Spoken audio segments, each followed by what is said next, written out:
Ella's heart raced as she hurried down the dimly lit corridor of Westfield University's English department. The click of her heels echoed off the worn linoleum, a rhythmic counterpoint to her ragged breathing. She clutched a stack of papers to her chest, her palms damp with nervous sweat. It was well past 9 o'clock, and the building was nearly deserted. Nearly, but not quite. At the end of the hall, a sliver of light spilled from beneath a closed door. The nameplate read, Dr. Lucas Blackwood, Department Chair. Ella hesitated, her hand hovering inches from the polished wood. She closed her eyes, took a deep breath, and knocked. "Come in," a deep voice called from within. Ella stepped into the office, her gaze immediately drawn to the man behind the desk. Dr. Lucas Blackwood looked up from his computer, his piercing blue eyes softening as they met hers. At 45, he cut an imposing figure, tall and lean with salt and pepper hair and a neatly trimmed beard. The dim light from his desk lamp cast dramatic shadows across his angular features. "Ah, Ella," he said, a small smile playing at the corners of his mouth. "I was beginning to think you wouldn't show." Ella swallowed hard, willing her voice to remain steady. "I'm sorry for the late hour, Dr. Blackwood. I wanted to make sure these revisions were perfect before I submitted them." She approached his desk, painfully aware of how young and inexperienced she must look to him. At 23, Ella was in her first year of graduate school, pursuing a master's degree in English literature. Dr. Blackwood had been her advisor since she'd arrived at Westfield, and over the past 6 months, their relationship had evolved. Lucas rose from his chair, circling the desk to stand before her. He took the papers from her trembling hands, his fingers brushing against hers for a fraction of a second too long. "I'm sure they're excellent, as always," he murmured, his voice low and intimate in the quiet office. "But you didn't need to push yourself so hard. Your health and well-being are important to me." Ella felt a flash of guilt at his words. She knew she should maintain professional boundaries, that what they were doing was wrong on so many levels. But when Lucas looked at her like that, with a mixture of concern and barely concealed desire, all her reservations melted away.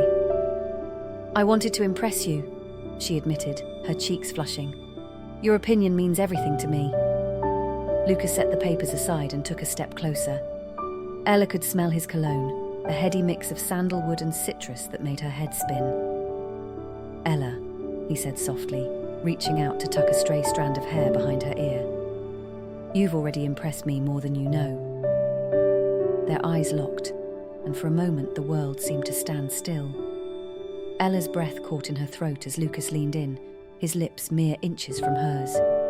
She knew she should pull away, should remember all the reasons why this was a terrible idea. But as his hand cupped her cheek, all rational thought fled. Their lips met in a searing kiss, months of pent-up longing and forbidden desire pouring out in a single, heated moment. Ella's arms wound around Lucas's neck as he pulled her closer, one hand tangling in her hair, while the other slid down to the small of her back. She gasped as he deepened the kiss, her body moulding against his, as if they were two pieces of a long-lost puzzle finally reunited. When they finally broke apart, both were breathing heavily. Lucas rested his forehead against Ella's, his eyes closed as if savouring the moment.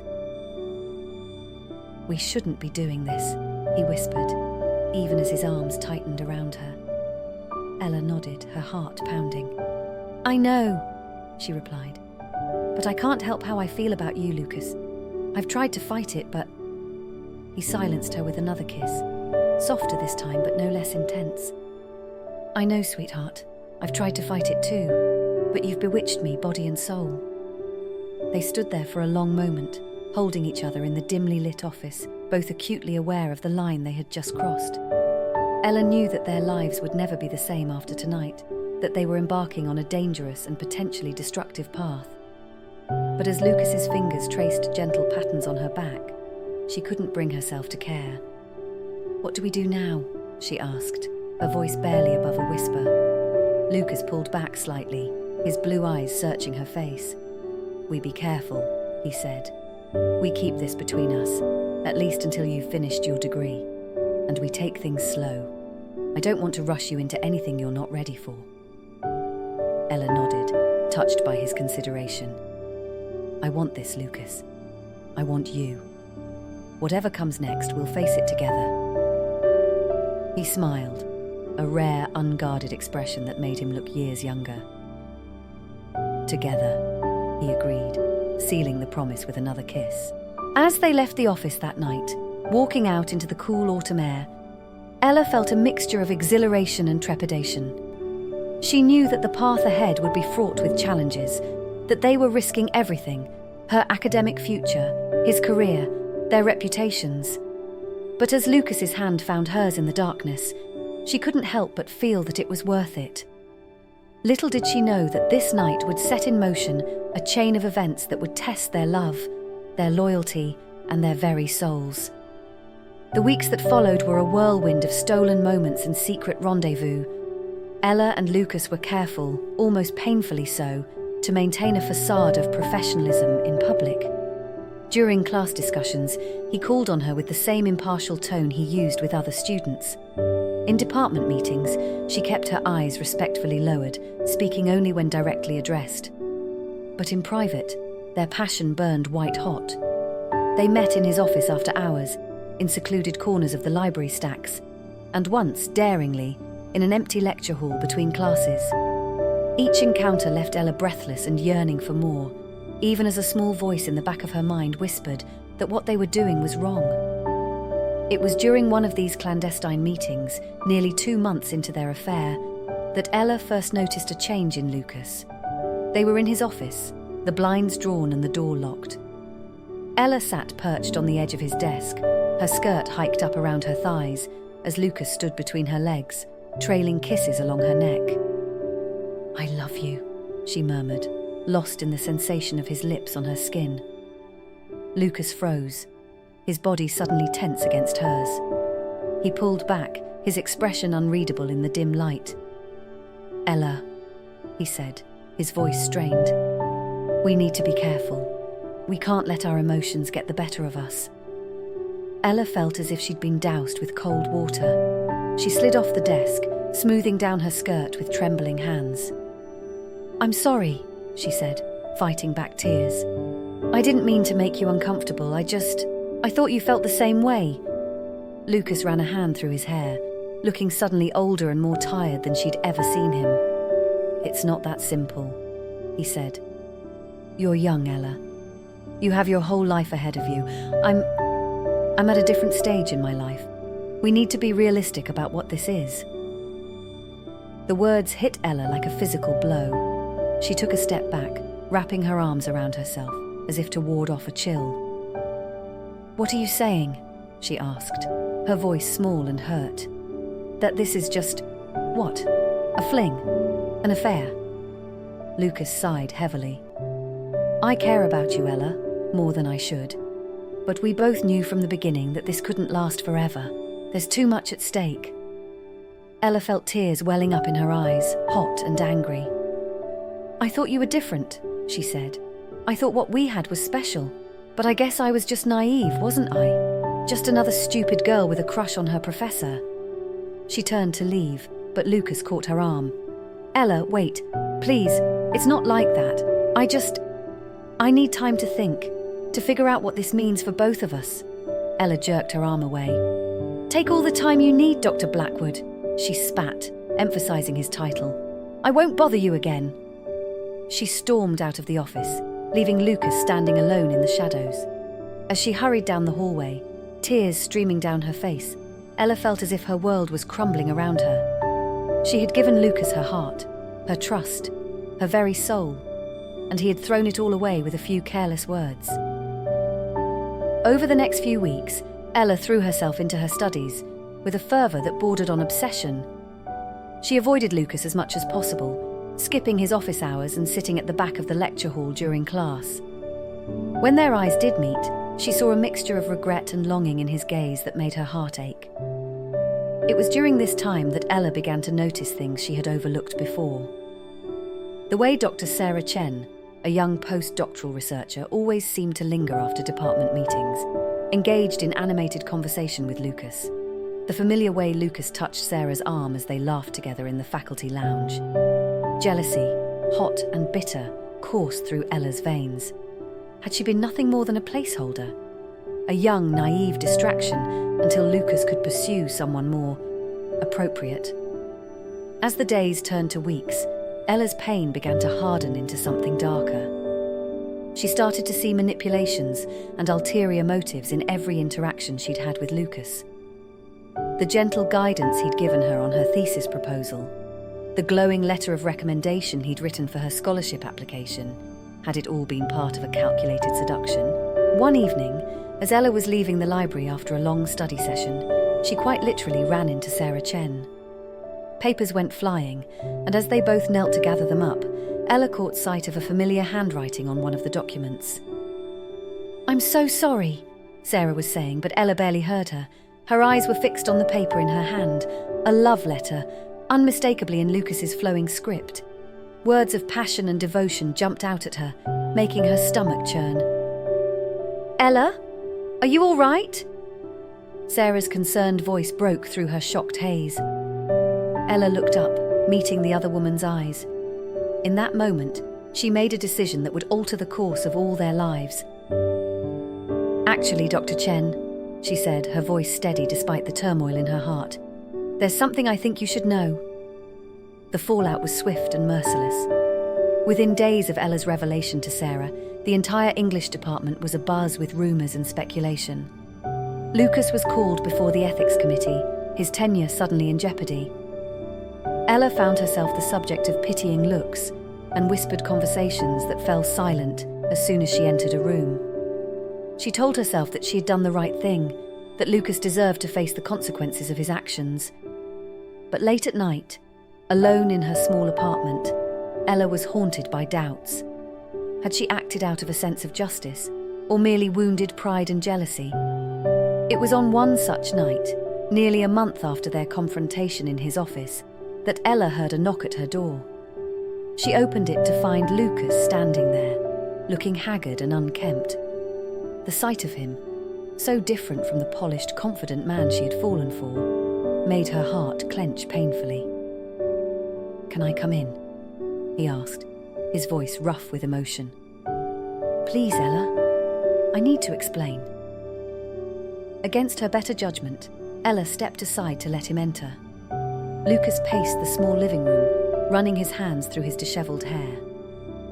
"I'm sorry," he said finally, turning to face her. "I'm so sorry for everything, for hurting you, for pushing you away. I was scared, Ella. Scared of how deeply I had fallen for you. Scared of what it would mean for both of us if we pursued this relationship." Ella crossed her arms, fighting to maintain her composure. "And Sarah?" she asked, unable to keep the bitterness from her voice. "Was she just a convenient distraction?" Lucas shook his head vehemently. "No, God no. Sarah and I, we have a history. We were together years ago before I came to Westfield. When she joined the department, old feelings resurfaced. But Ella, you have to believe me, nothing happened between us. Those letters you saw, they were old, from our time together in grad school." Ella felt her carefully constructed walls beginning to crumble. She wanted so desperately to believe him, to fall back into his arms and forget all the pain of the past month. But the rational part of her mind held her back. "Even if that's true," she said slowly, "it doesn't change the fact that you lied to me, that you made me feel like I was nothing more than a naive girl with a crush." Lucas stepped closer, his blue eyes filled with a mixture of regret and hope. "I know," he said softly, "and I'll spend the rest of my life making it up to you if you'll let me. Ella, these past few weeks without you, they've been hell. I've realised that I don't care about my career, my reputation, any of it. All I care about is you." He reached out, gently taking her hand in his. "I love you, Ella. I'm sorry it took me so long to admit it, even to myself. But I'm here now, and I'm asking for a second chance. Will you give it to me?" Ella felt tears streaming down her face as she looked up at the man who had simultaneously been the source of her greatest joy and deepest pain. She knew that if she took him back, they would face countless challenges. The university would never allow them to continue their professional relationship. There would be gossip, judgment, maybe even legal repercussions. But as she stood there, feeling the warmth of Lucas's hand in hers, Ella realized that none of that mattered. What they had was rare and precious, worth fighting for despite all the obstacles. "Yes," she whispered, her voice choked with emotion. "Yes, I'll give you another chance." Lucas pulled her into his arms, holding her as if he never intended to let go. As Ella buried her face in his chest, inhaling the familiar scent of his cologne, she felt a sense of peace wash over her. They had a long road ahead, full of difficult conversations and hard decisions. But for now, in this moment, they were together, and that was enough. The months that followed were a whirlwind of change and adjustment. Lucas resigned from his position at Westfield, citing personal reasons. Ella transferred to a different university to complete her master's degree, determined to prove that she could succeed on her own merits. They agreed to keep their relationship quiet until Ella had graduated, not wanting to give anyone cause to question her academic achievements. It wasn't easy. There were nights when Ella lay awake, plagued by doubts and insecurities. What if Lucas grew bored with her once the excitement of their forbidden romance wore off? What if she was giving up too much, sacrificing her own ambitions for love? But then there were moments, quiet Sunday mornings spent reading together in bed, passionate discussions about literature over dinner, stolen kisses in the park, that reminded Ella why she had chosen this path. Lucas challenged her intellectually in a way no one else ever had, pushing her to explore new ideas and perspectives. And the way he looked at her, with a mixture of awe and adoration, made her feel truly seen for perhaps the first time in her life. As Ella's graduation approached, they began to talk more seriously about their future. Lucas had taken a position at a small liberal arts college in New England, and he wanted Ella to come with him. "We could start fresh," he said one evening as they sat on the balcony of his apartment, watching the sun set over the city. "No more hiding, no more secrets, just you and me, building a life together." Ella leaned back against his chest, feeling the steady beat of his heart. "It sounds wonderful," she admitted. "But Lucas, are you sure this is what you want? I mean, I'm still so young. What if you wake up one day and realize you've made a terrible mistake?" Lucas tightened his arms around her. "Ella, my love," he said softly, "the only mistake I could make would be letting you go. Yes, you're young, but you're also brilliant, compassionate, and stronger than anyone I've ever known. I want to spend the rest of my life discovering new facets of your amazing mind and heart."